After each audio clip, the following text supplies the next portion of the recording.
Salut à tous les amis, c'est Transport Info et on se retrouve pour l'épisode 12 de l'émission. On va parler du Grand Paris Express, on va parler de Solar Impulse 2, du Mont Blanc Express, du Flying Cat, de la compagnie Grec et Jan. Mais d'abord on va parler du Grand Paris Express. Le Grand Paris Express va être doté de nouvelles rames qui iront à plus de 110 km/h. Vu la taille de la ville, la vitesse des métros, c'est un atout majeur pour l'attractivité. Oui, c'est vrai, on le ressent parce que vu qu'il faut aller vite pour aller d'un aéroport à un autre, on est obligé de faire ça. Et maintenant, on va faire une petite transition de sujet. C'est parti. Transition, changement.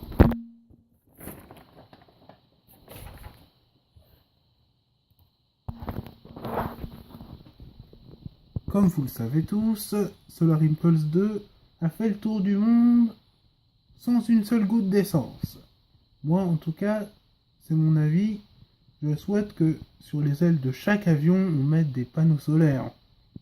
Ce serait une bonne idée pour anticiper la fin du pétrole, car plus de pétrole égale plus de kérosène pour les avions, en partie. Ou de jet, comme on l'appelle dans le jargon. Parce que moi, je passe mon BIA, je passe mon brevet de pilotage, et c'est une bonne idée. Mais là n'est pas le sujet, et ça, on jette. Pigé, petite transition, on change de sujet. Dans la vallée de l'Arve, le Mont Blanc Express est un train qui fonctionne sans caténaire, sans câble, comme vous pouvez le voir sur l'image. Car il y fait vraiment très froid, et dans la vallée de l'Arve, vu qu'il neige beaucoup, les câbles ils risquent de casser. Et vu qu'il y a beaucoup d'éboulements de pierre, les câbles risquent de s'effondrer. C'est pour ça que le Mont Blanc Express est fait pour être conçu sans caténaire. Il y a un rail à l'extérieur sur le côté droit. Il y a un patin qui capte l'électricité. C'est un bon moyen de faire avancer les rames. Les Z850. Et voilà comment ça se passe. C'est une bonne idée. Et ils ont trouvé ça tout seuls. Une collaboration entre la SNCF et la CFF suisse. Et ça, c'est excellent. Et on continue l'émission. Changement de sujet. C'est parti. Hellenic Seaways, la compagnie grecque, a investi dans des Flying Cat et des High Speed pour naviguer entre les îles. Santorin, la Crète, Rhodes, tout ça, à plus de 70 km/h. Ce qui est très rapide pour un bateau. En plus, vu que la Méditerranée est assez déchaînée en ce moment, les bateaux ont du mal à naviguer. Comme vous pouvez le voir, on voit le radar en haut, en hauteur. Donc voilà, je pense que vous avez compris. C'est un petit peu difficile à naviguer avec de la tempête. D'autant plus que ces bateaux sont faits pour aller très très vite. Moi je l'ai pris et je l'ai ressenti la vitesse quand j'y suis allé. Franchement, ça y allait. Franchement. C'était vraiment puissant. Et j'ai vraiment apprécié ça. J'ai vraiment aimé la vitesse de ces engins.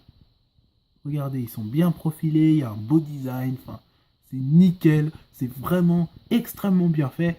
C'est une belle performance, c'est une belle prouesse technologique. Il n'y a que la Grèce pour faire ça, parce qu'il faut un service régulier entre chaque île. Le bateau reste le moyen de transport le plus fiable en Grèce. Et voilà pourquoi c'est aussi bien de le prendre. Et on va changer de sujet, on reste dans le même pays, dans le même continent. C'est parti, let's go.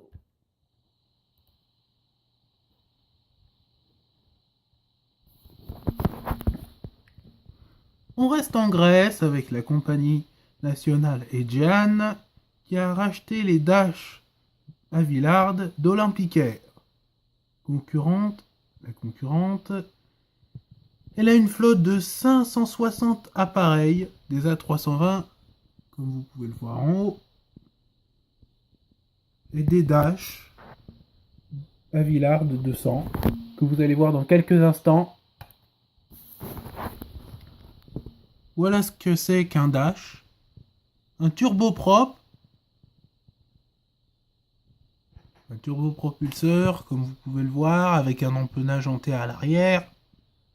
Il est très ancien, mais très fonctionnel parce qu'il peut se poser court, il peut se poser sur des tout petits aéroports, et ça c'est très pratique pour se poser sur les aéroports de chaque île grecque. C'est pour ça que la compagnie olympique a investi là-dedans. On a aussi des Boeing 737, des Jehan, mais qui sont pas mal. Non plus, mais j'ai pas d'image concernant. Mais moi, ce que je préfère quand même, c'est les Dash. Ils peuvent emporter pas beaucoup de personnes, ils sont fonctionnels, ils sont pratiques, ils sont maniables. Et pour le pilotage, c'est du excellent, c'est de l'excellente qualité, et j'espère qu'ils vous auront plu. Voilà. Et maintenant, le petit jeu de mots du jour.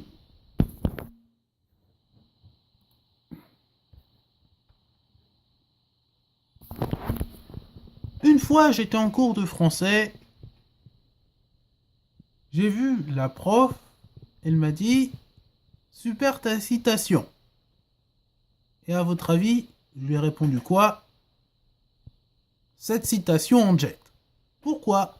Parce que cet avion, de citation Mustang, ça s'appelle citation, et c'est un jet privé, donc ça en jet. Compris? Bref, elle est pas mal cette blague. Citation, le nom de l'avion, ça en jet, les cours de français avec les citations. Je suis trop fort, donc ça en jet. Voilà, j'espère que vous avez compris. Et voilà, la vidéo est terminée. J'espère qu'elle vous aura plu. Si c'est le cas, n'hésitez pas à vous abonner à ma chaîne. Merci à tous.